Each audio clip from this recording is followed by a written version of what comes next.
Welcome to the deep dive. Today, we're tackling a big one that I know has been swirling around everywhere, really. Let's say, complex relationship between artificial intelligence and democracy. It's definitely complex. And you shared some really fascinating material, those TED Talk excerpts from Lawrence Lessig, Divya Siddharth, and Ray Kurzweil. They really do offer quite different takes, Absolutely. A really diverse range of perspectives on, well, a critical issue. for sure. And, listeners have probably seen headlines, right? AI messing with elections, or maybe the flip side, AI solving all our problems. Right, the usual extremes. Exactly. So what we want to do here is maybe go a bit deeper than those headlines, really dig into the core questions. Okay, like what? Well, things like what are the real threats AI might pose to democratic systems, Yeah. but also, crucially, how can we maybe use democracy, democratic principles, to steer AI development for good? And then there's the future stuff, the Kurzweil vision. Yeah, and even look at that sort of almost mind-bending future some AI pioneers Mhm. envision. The idea is hopefully by the end you'll have a clearer picture of the landscape and maybe some key questions to chew on yourself. Okay, sounds good. Let's jump right in then. Maybe start with Lawrence Lessig.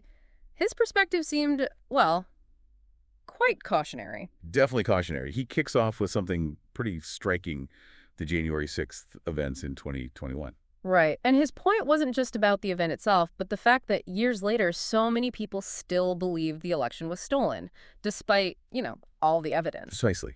It makes you stop and think, what's driving that persistence? Yeah. And Lessig ties this directly to this idea that um, our collective perceptions, or sometimes misperceptions, Hmm. they aren't just happening He randomly. says they're expected, even intended. That sounds a bit intense. It does. He calls it the paranoia of the hunted.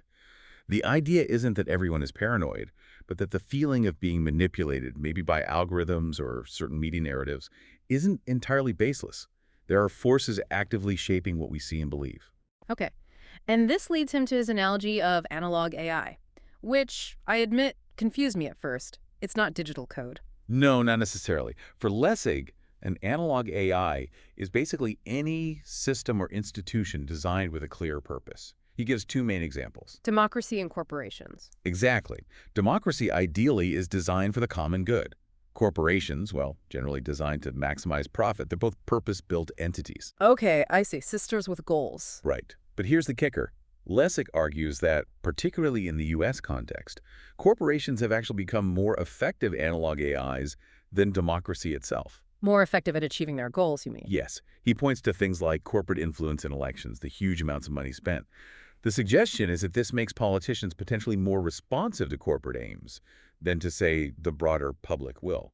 So the profit-driven AI is outperforming the common good AI. That's unsettling. It is rather unsettling, Yeah. and it ties into that warning from Jeffrey Hinton, the godfather of AI. About less intelligent things controlling more intelligent things. Yeah, the difficulty there. Lessig applies that here. Are we, through democracy, effectively controlling these increasingly powerful corporate AIs? Hmm. Or is it becoming the other way around? It sets a worrying stage for when we do talk about digital AI. It really does. And Lessig transitions right there. He uses that Facebook example from, 2017? Oh, the ad category. Yeah. Jew haters. Right. And the really chilling part, as Lessig highlights, is that no human engineer at Facebook deliberately typed that in. The AI identified it as a potentially useful, profitable advertising segment. Wow. So the AI, chasing its goal engagement ad revenue, went somewhere awful without human intent. Exactly. It shows this potential for AI to act in ways we didn't predict and maybe can't easily control. And Lessig calls this the AI perception machine, social media being our first contact. Yeah, that's the idea. Social media platforms driven by digital AI are fundamentally engineered to capture and hold our attention. That's the prime directive. Increase engagement. To sell more ads, ultimately. Right, and Lissy describes the mechanism as basically brain hacking. Sounds ominous. What does he mean by that? It's about tapping into, well, our human wiring. Our irrational response to, say, random rewards like the next notification, the next post, our tendency to get sucked into infinite scrolls. It's exploiting these things just to keep us hooked. And the side effect, Lessig argues, is bad for democracy. Hugely, because what often drives the most engagement, extreme content, polarizing stuff, outrage, hate. Those things get strong reactions. So the algorithms amplify them. They amplify them, leading potentially to a society that's more divided, maybe less informed, angrier, which isn't exactly fertile ground for healthy democracy. It makes sense, and he makes a crucial point, doesn't he? It's not just about AI being super smart. No, that's key. It's about AI being incredibly good at understanding and exploiting our existing human weaknesses. He mentioned Tristan Harris's idea, too. Right. The technology might overwhelm our human weaknesses before AI even gets to superintelligence. Think about susceptibility to fake news or addiction loops on our phones. That doesn't require AGI, just very effective, narrowly focused AI. So our own flaws are being turned against us, amplified by machines. That's Lessig's argument in a nutshell. And that's how he says AI is fundamentally hacking democracy. It's disabling our ability to think clearly together, to find common ground, to act collectively. And then he looks ahead to the second contact. Yeah, the next phase, where AI isn't just curating existing, often problematic content, but actively generating it, creating fake videos, false articles, slanderous posts that are incredibly convincing. Deep fakes and beyond. Disinformation on demand, essentially. Exactly. Imagine trying to have a sensible public debate when you can't even trust if the video you're seeing is real. Okay, so it's a pretty bleak picture he paints. What about solutions? Does he offer any hope? He does. He talks about needing to insulate or shelter democracy from these distorting forces. He uses the analogy of a jury. How so? Juries are deliberately shielded from outside influence, from media pressure, so they can deliberate calmly based on evidence. He suggests we need similar protected spaces for democratic deliberation. And that's where citizen assemblies come in. Yes, that's his main proposal. He sees them as hopeful, even essential. These are groups of ordinary citizens, randomly selected, like a jury. Okay. They're given balanced information on a complex issue, time to discuss it, to hear from experts, crucially, away from the algorithmic manipulation and polarization of online spaces. Have these actually been used? Oh yeah, quite a bit. He gives examples. Iceland used them after the financial crisis to help draft constitutional ideas. Ireland used them for really tough issues like legalizing gay marriage and abortion reform. Wow. Sensitive topics. Very. And France used them for climate change policy and end-of-life questions. Germany, too. It's about tapping into a more considered, representative public judgment. A way to get an authentic signal amidst the noise. That's the idea.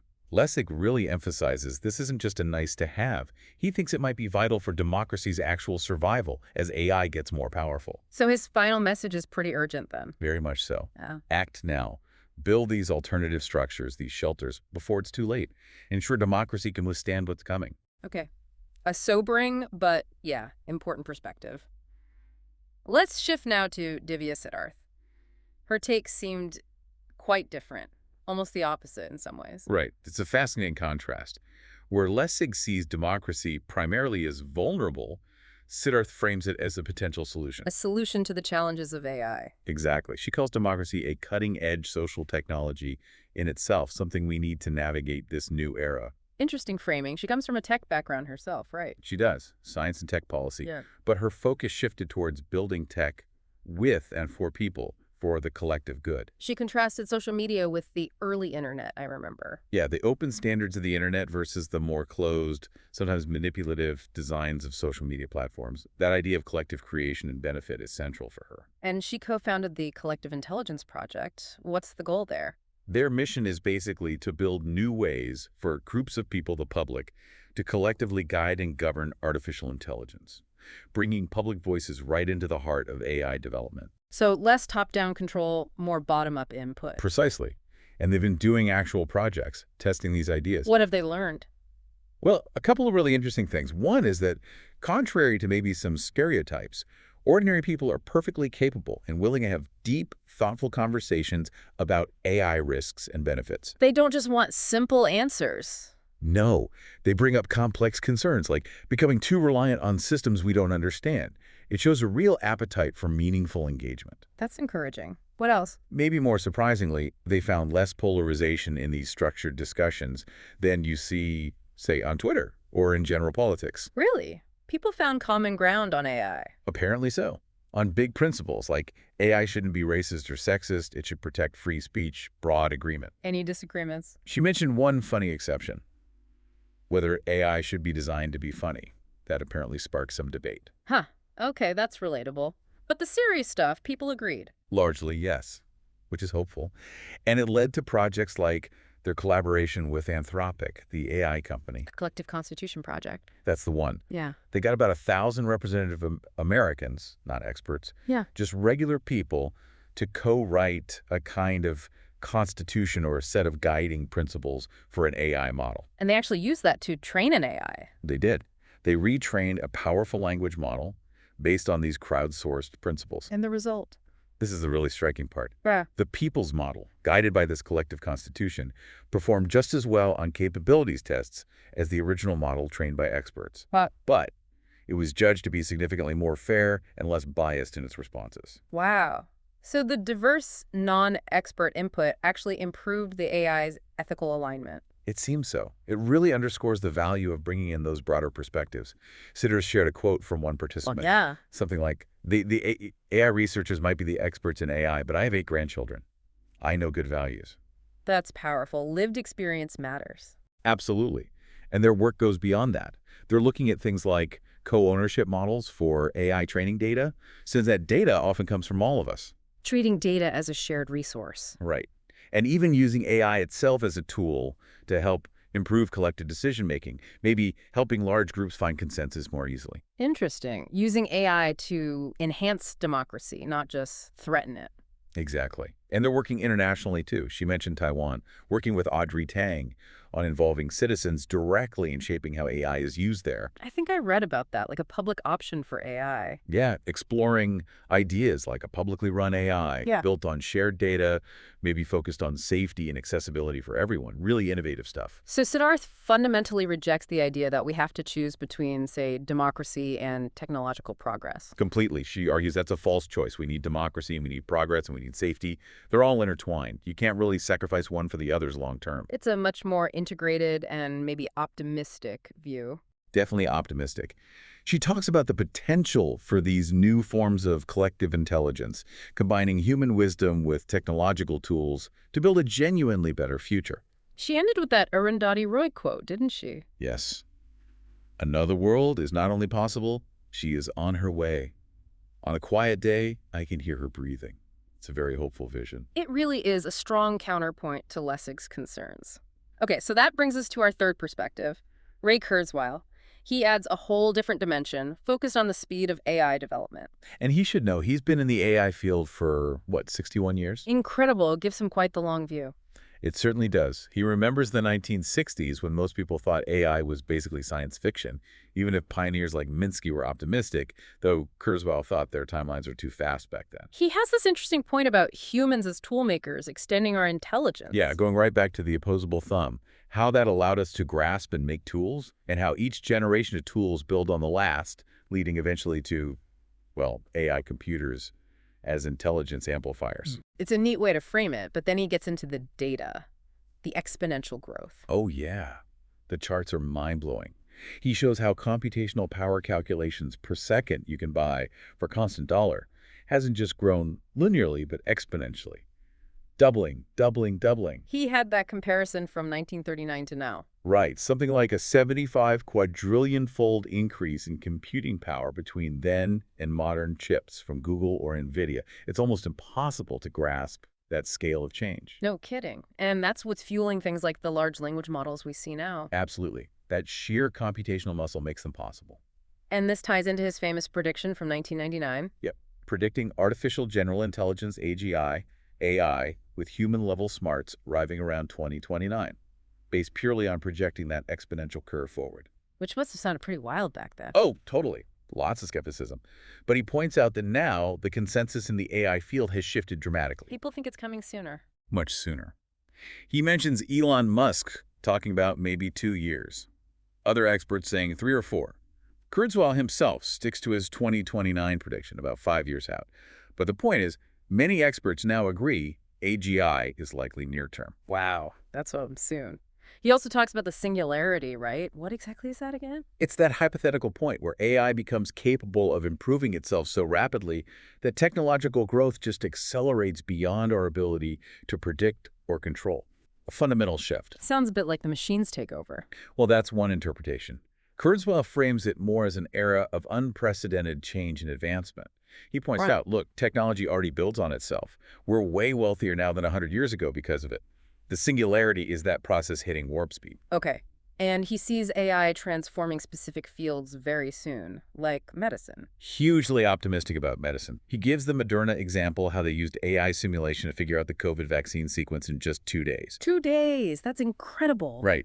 And he mentions AI-designed cancer treatments showing real promise now. And the protein folding thing, AlphaFold. AlphaFold too, yeah. Yeah. Mapping the structure of almost every known protein in months. Something that would have taken scientists maybe centuries before.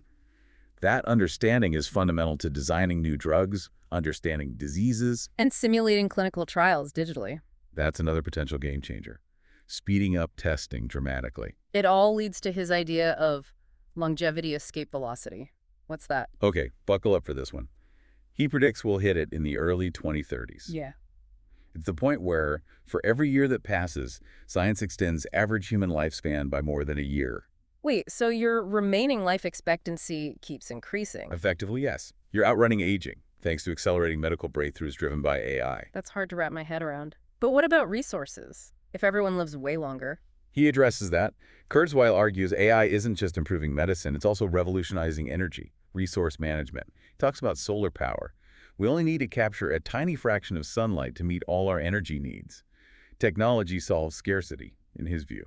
Okay, so medicine, resources. Yeah. What else does he see coming? The 2030s. Nanobots. Tiny robots, potentially connecting our brains directly to the cloud. Seriously, connect our brains to the internet. That's the vision. Allowing for basically a massive expansion of our own intelligence, augmenting our thinking power exponentially. Okay, that's definitely science fiction territory becoming potential reality. According to Kurzweil, yes.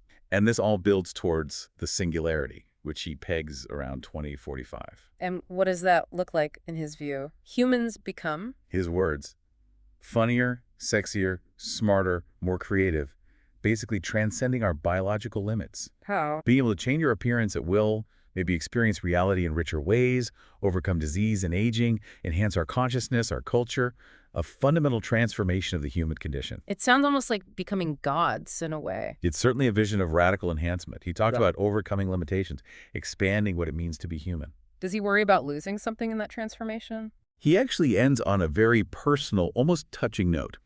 He talks about looking forward to this as a grandfather, seeing it enhance the things that give life, meaning family, love, connection, creativity, not replacing them, but amplifying them. So for him, AI isn't a threat to humanity, but the next stage of its evolution. Pretty much. A tool to overcome our limitations and reach new potentials. It's a profoundly different outlook from Lessig's. Wow. Okay. 3 very different, very powerful perspectives. From AI as a potential democracy hacker To democracy as a tool to guide AI. to AI as the engine of almost unimaginable future transformation. It really covered the spectrum, doesn't it? It absolutely does. Yeah. And it leaves us, and hopefully our listeners, with some huge questions to ponder. Definitely. Like, going back to Lessig, Mhm. how do we protect our democratic conversations and decisions from being manipulated by these powerful AI systems? It's a real present danger. And then Siddharth's point. Hmm. How can we actively build democratic principles into the design and governance of AI right from the start, not just treat it as an afterthought? Yeah, how do we make it genuinely serve the collective good? And finally, Kurzweil forces us to think about the sheer pace of change. What does this exponential progress actually mean for governance, for society, for what it means to be human in the coming decades? These aren't easy questions with simple answers. They're things we all need to be thinking about, talking about. Absolutely. And hopefully exploring these different viewpoints helps frame that thinking. We definitely encourage listeners to, look up the original TED Talks, explore the work of the Collective Intelligence Project, read more from Kurzweil. Yeah, dive deeper, because understanding these perspectives is like step 1 in figuring out how we navigate this future. Exactly. Because ultimately, how this all unfolds isn't predetermined. Being informed, being engaged, asking critical questions, that's how we all play a part in shaping what comes next. Well said. Thanks for taking this deep dive with us today.